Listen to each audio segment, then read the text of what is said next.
Once again, if you guys like the content they provide, to be sure to subscribe today to the channel so you don't miss any of the upcoming content. We have just wrapped up an absolutely phenomenal race here from the Route 66 Nationals here in Chicago, Illinois, and we have a lot to talk about and a lot to look forward to as we have now officially entered the summer stretch of the NHRA Tour. So if you don't want to miss any of the updates, be sure to subscribe down below and hit the notification bell so you don't miss any of the action, powered by your friends over at Peak Performance. And without further ado, let's get into the video. And they've admitted it. They've never run full time, but it's funny to see how the experience is working out for those guys, and they get better and better in the final round.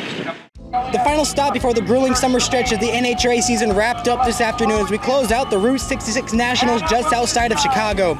Steve Torrance felt confident about the car's performance after a test session in Indianapolis on Tuesday. After qualifying 6th, he would have one of the best performances of the season so far, as he would make it to the semifinal yet again while carrying the pace he found from that Tuesday test. Tony Stewart, who is still hesitant to call himself a championship contender after a strong start to his sophomore season, advanced to his 4th final round on the road today at Chicago after running back-to-back 369s in qualifying and in round 1. Cruz Pedregon entered Sunday after a devastating explosion during the 3rd round of qualifying after suffering a valve train failure during the run. In order to repair the car, the team sent a crew member back to their shop in Brownsburg, Indiana to collect more parts and had it fixed for Sunday's round 1 matchup against J.R. Todd, where he would grab a much-needed win late and would back it up in round 2, taking out Bob Tasker III to make it to his first semifinal since the NHRA Finals in Pomona in 2023. Steve Johnson came into race day qualified in the number 11 spot. In a category that gave major upsets in about every pair, Steve would capitalize on the opportunity, taking out Ryan Ayler in round 1 and taking out one of the big team riders in Richard Gadsden to make it to the semifinals against MSR rider Matt Smith. Protect your vehicle with Peak Original Equipment Technology. Our formulas match the vehicle manufacturer's technology requirements so that we have the perfect match for every vehicle. In Pro Stock Motorcycle, major upsets would break out to kick off round 1. Angie Smith, who had been stellar aboard her newly painted pink Fuel, would buck the bike off the starting line and have to fight to keep it off the wall, allowing Gino Scali to steal the win. Chris Bostick would also capitalize on his opportunity as he would take out number 5 qualifier Kelly Clance, and Steve Johnson would end the hometown rider's incredible weekend as he would defeat Ryan Ayler. In round 2, Chris Bostick would build off the momentum of round 1 as he would defeat Gino Scali to make it to the semifinals for the first time all season. Steve Johnson would continue his fight to compete with the big teams as he would deny Richard Gadsden a shot at his first win as he would load up the bike after round 2. Sadly, the possibility for an upset would end in the semis as both Steve Johnson and Chris Bostick would lose to none other than the 2 riders running the class, with Matt Smith and Gage Hero once again being the 2 that would decide who would win in Chicago. And then the final, both riders would play games on the starting line to gain an advantage, but it wouldn't be enough to stop Gage Hero from sneaking a win away from Matt Smith with a 005 reaction time to go 3 in a row in Chicago. You told me back at Gainesville how excited you were to see Matt Smith finally figure the performance out to go out there and run with you, and now you're seeing Richard and Chase being able to do the same thing. This weekend, we saw stellar performances out of the likes of Ryan Ayler and independents like Steve Johnson and Kelly Clance have great runs. Does that excitement get you even higher now, seeing that not just the big teams, but also these smaller independent teams are now finally starting to turn that corner and bring the competition to you and your Vance and Hines trailers? Oh yeah, I mean, that excites me a lot. You know, I feel like that's going to make more people come out, you know, and race the class. You know, the field's getting a lot tighter, and that's the way it should be. You know, seeing Ryan Ayler, you know, run his first 200 and do all that, and then Kelly running good, and, you know, Gianna, you know, my teammates right there on my heels. You know, he had a little bobble today that cost him, but, you know, and Chase and them are having little issues, but they're going to be right there. It lights a different fire under me just to be more consistent on the bike, you know, not really push myself, but just try to, you know, rinse and repeat, as I like to say, and, you know, that's the biggest thing is it leaves less room for error. You know, just like Pro Stock car. I mean, I love watching that class because it's down to the 100.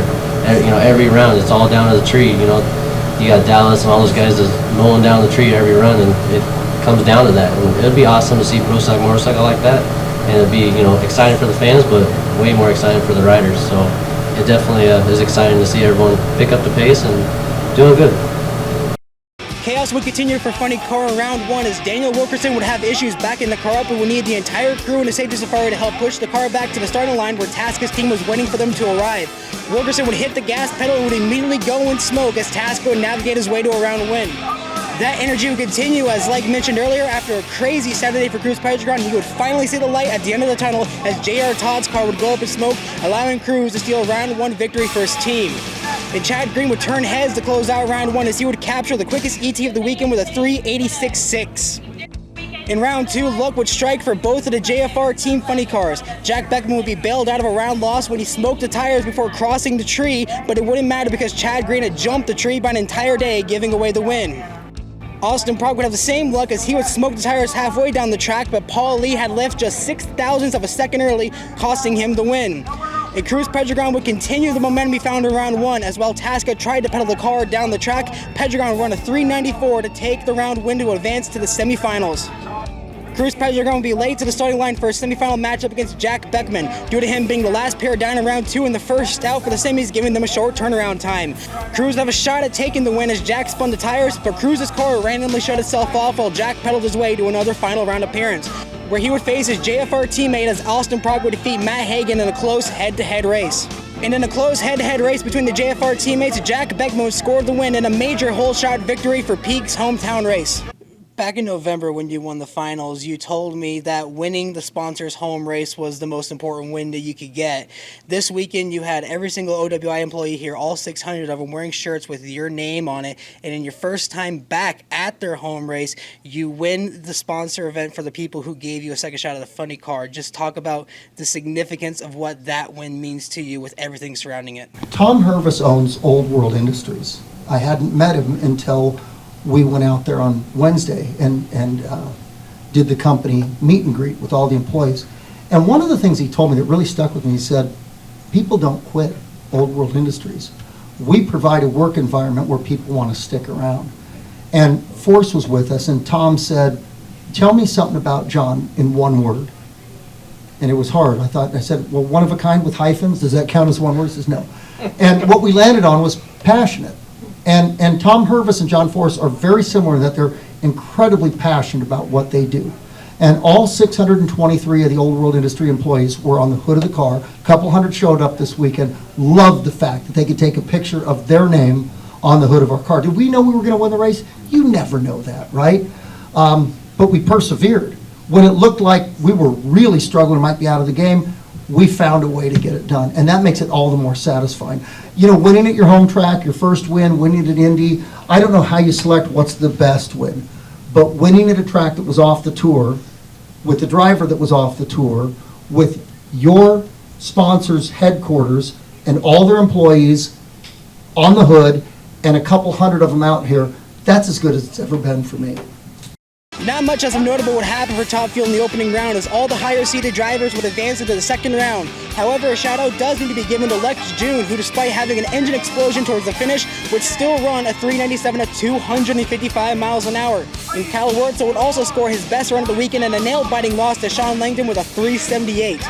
And Justin Ashley would defeat Brittany Force while cutting an incredible 0.18 reaction time. In the second round, Steve Torrance would continue the strong performance found after the IRP test as he would score the win against Sean Langdon, who went up in smoke early. And Tony Stewart would defeat Sean Reed to make it back to the semis yet again as the TSR Top Fuel team really starts to make their championship statement. And then the semis, Tony Stewart would continue his charge in a championship contention as he would take out Steve Torrance to make it 4 final round appearances in a row. And his opponent would be none other than the first driver he raced in his debut event of the 2023 Gator Nationals, as Justin Ashley would defeat #1 qualifier Doug Galetta to prevent him from sweeping the weekend. And Tony would get redemption from his Gainesville losses. Even though he lost off the line, he drove around Justin to capture the second win of his career, securing his name as a solid championship contender. When you've won in the past, we've seen you get out of the car and you're pumping your fist and you're acting all cool and excited. These wins I've seen from you in the last 2 events that you've won, we've seen a lot of emotion out of you that I haven't seen since you won the Brickyard twice.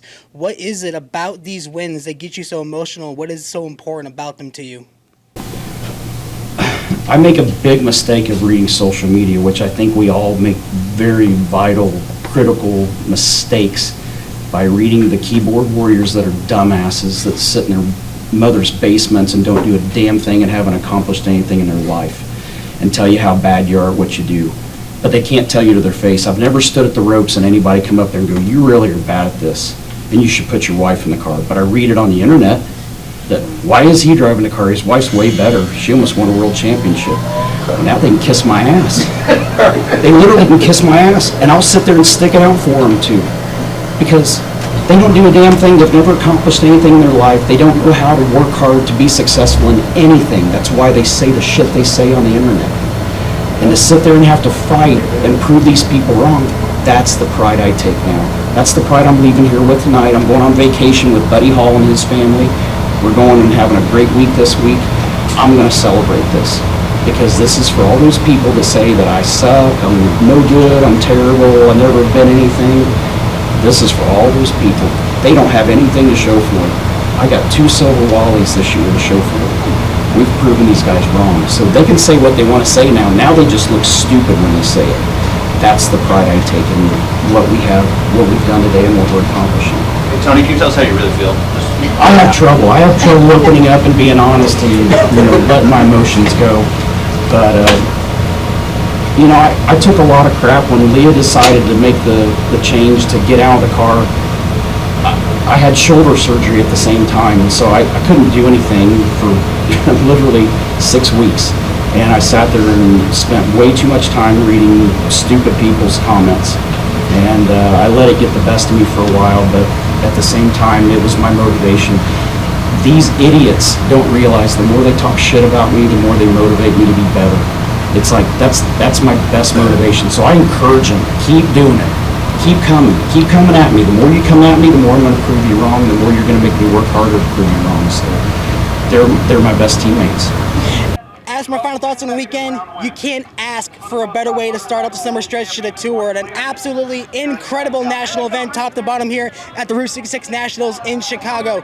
Tony Stewart securely clinching himself as a championship contender, whether he wants to admit it or not. The car is on rails. This team has done this before. Leah Pruitt, the first few seasons of that car, they were not as strong as they should have been. In 2023, they were a long shot championship favorite to go out there and win the title, and they were on rails the entire second half of the season. Tony Stewart, first season, they couldn't buy themselves a break, and now the second time out, they have yet to lose in round 1 and have made it to 4 final rounds where they have won it twice. In Pro Stock Motorcycle, the entertainment that you get from the MSR Vance and Hines beef is absolutely incredible. You have the likes of Matt Smith and Gage who are playing games on the starting line and still losing and nail-biting losses to each other, making this an incredible championship fight to follow, with the likes of Richard Gadsden still closing in on his first national event win, and Steve Johnson making a bid at possibly being one of the guys that can go out there and win a national event, while the likes of Ryan Naylor had career best weekends in terms of qualifying, but sadly lost it in the round 1 of action. But he's still showing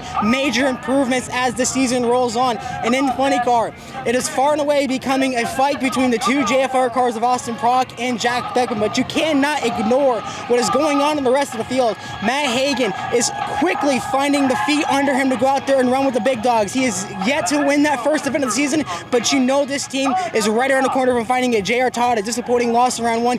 He had a stellar weekend in qualifying as well. And Cruz Pedregon, what a dogfight from this team to explode the car in Q3, to not being able to run in Q4, and to run it all the way to the semifinals on a backup body with a crew member that had to go back to Brownsburg to go get spare parts just so they could race today. This is incredible. This is a fantastic start to the 2025 season, and it's just going to get better. We know in these hot summer months that the track is going to get tricky, and that's when the tuners are really going to have to pull out their A games, and that is when we're really going to see who is the championship favorites. And I'm telling you, it is going to be surprising what's going to happen with Steve Torrance, Justin Ashley, Brittany Force, Doug Coletta, Sean Langdon, Tony Stewart, Yona Funny Car, like I said, J.R. Todd, Matt Hagan, Cruz Pedregon, the John Force Funny Car duos, and even looking down to the likes of freaking Paul Lee as a championship contender in Pro Stock Motorcycle, the Vance and Hines and MSR beef, Steve Johnson independent making a name for himself, Chase Van Sant and Ryan Naylor. If you're not watching, I don't know what to tell you. This is fantastic. It's just going to get better. We're going to be off from Epping. We'll be back down in Bristol, Tennessee. We'll be off for the following race to Richmond and back in Norwalk, all thanks to our friends over at Peak Performance. Again, this weekend has been incredible. The people I have met from both Peak and the fans as well has been absolutely fantastic. Thank you to everybody who watches and gives me the opportunity to come out here and see historic moments like this in this series. Again, 3 track records broken, one of them broken at least twice. I don't know what to say. Thank you so much to Peak Performance. Thank you so much to everybody who watches. Be sure to subscribe down below. Let me know what you thought of today's action and what you think of the championship contenders as we head into the summer months. When you go to a grocery store, buy some Peak antifreeze, buy some Peak windshield washer fluid.